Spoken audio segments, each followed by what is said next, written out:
Good morning, everyone, and welcome back to the channel. Today, we re-diving into a super important topic, financial mistakes you absolutely need to avoid in 2026. Look, we've all been there. We make a decision that feels right in the heat of the moment, only to look back and realize it's hurting our wallets in the long run. It's a common story, but it doesn't have to be yours. So today, let's explore some of the most common financial pitfalls and, more importantly, how you can steer clear of them to build a stronger financial future. First up, and this is a big one, is not having a budget. This is probably the single biggest financial mistake you can make. It's like trying to navigate a new city without a map. You're just wandering aimlessly, and you're bound to get lost. Without a clear plan for your money, it's so easy to overspend, to let little purchases add up, and completely neglect your savings. A budget isn't about restricting yourself, it's about empowering yourself. It gives you control over your money. So how do you do it? Start by creating a budget that accounts for everything. All your income streams and all your expenses, from the big ones like rent to the small ones like your daily coffee. A fantastic framework to use is the 50/30/20 rule. It's simple and effective. You allocate 50% of your after-tax income for your necessities, things like housing, utilities, groceries, and transportation. Then, 30% goes towards your wants, which is your discretionary spending. This is for dining out, hobbies, entertainment, and all the fun stuff that makes life enjoyable. The final 20% is crucial. It's for your savings and debt repayment. This is how you build your future. By having this clear plan, you'll know exactly where your money is going and can make intentional decisions that align with your long-term goals. All right, mistake number 2 is living beyond your means. This is a classic trap and a recipe for financial disaster. It happens when your spending consistently exceeds your income, and the gap is often filled with debt, usually high-interest credit card debt. It's so tempting in our consumer-driven culture to want the latest gadgets, the nicest car, or the trendiest clothes. But if these purchases are pushing you into the red, it's a serious problem. The first step is to avoid overspending on credit cards. They can be great tools, but only if you use them responsibly. A golden rule is to try and pay off your balance in full each month. This way, you avoid the crippling interest charges that can keep you in a cycle of debt for years.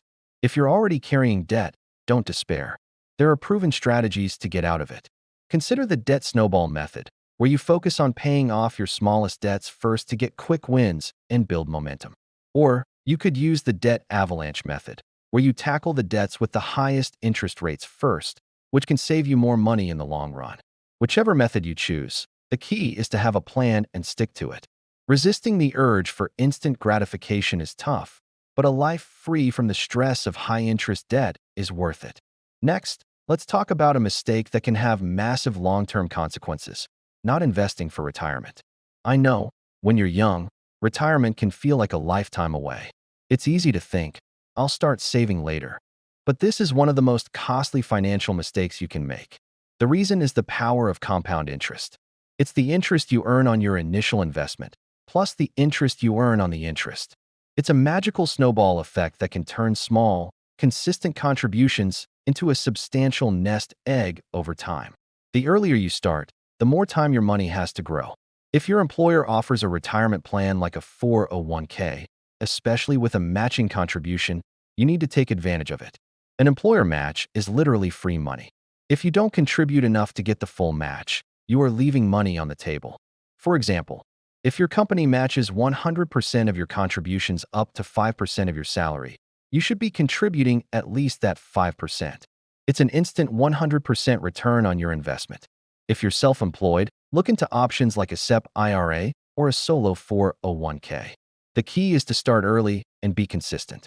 Automate your contributions so the money is invested before you even have a chance to spend it. Your future self will thank you profoundly. Mistake number 4 is simply ignoring your financial education. Think about it. We spend years in school learning about history, science, and literature, but for many of us, personal finance is something we're just expected to figure out on our own. This is a huge oversight. Not understanding how money works is a common mistake that can lead to all the other pitfalls we've discussed. Being financially illiterate makes you vulnerable to bad advice, predatory loans, and poor investment decisions. The good news is, it's never too late to learn. Take the time to educate yourself about personal finance, investing, and money management. You don't need a degree in economics. Start by reading books from reputable authors like Ramit Sethi or Morgan Housel. Follow financial experts on social media, listen to podcasts, or attend workshops. There are countless free and low-cost online courses that can teach you the fundamentals of budgeting, saving, and investing. The more you learn, the more confident you'll become in making your own financial decisions. Improving your financial literacy is an investment in yourself that will pay dividends for the rest of your life. It's about moving from a place of financial anxiety to a place of financial confidence and control. Finally, the fifth mistake we're covering today is not having an emergency fund. Life is unpredictable. Your car can break down, you might have an unexpected medical bill, or you could face a sudden job loss. Without an emergency fund, these financial shocks can send you spiraling into debt and derail your long-term goals. An emergency fund is your financial safety net. It's a pool of money set aside specifically for these unexpected, urgent expenses. A good rule of thumb is to aim for saving at least 3 to 6 months' worth of essential living expenses. Calculate what you need to cover your rent or mortgage, utilities, food, and transportation, and multiply that by 3 to 6. This money should be kept in a separate, easily accessible high-yield savings account. You don't want it mixed with your regular checking account where you might be tempted to spend it, and you don't want it locked up in long-term investments where you can't get to it quickly without penalties. Building an emergency fund takes time and discipline, especially if you're starting from zero. Even saving $50 or $100 a month is a great start. Automate the transfers. The peace of mind that comes from knowing you can handle a financial curveball without going into debt is absolutely priceless. So, to wrap things up, avoiding these common financial mistakes can put you on a clear path to building wealth and achieving your long-term goals. It's all about creating a budget, living within your means, investing for your future, educating yourself, and building a safety net. None of this happens overnight. It requires discipline, information, and a lot of patience.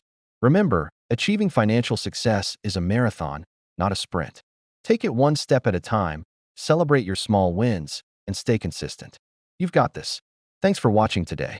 If you found this helpful, please give this video a thumbs up, and don't forget to subscribe for more content to help you master your money. See you in the next one.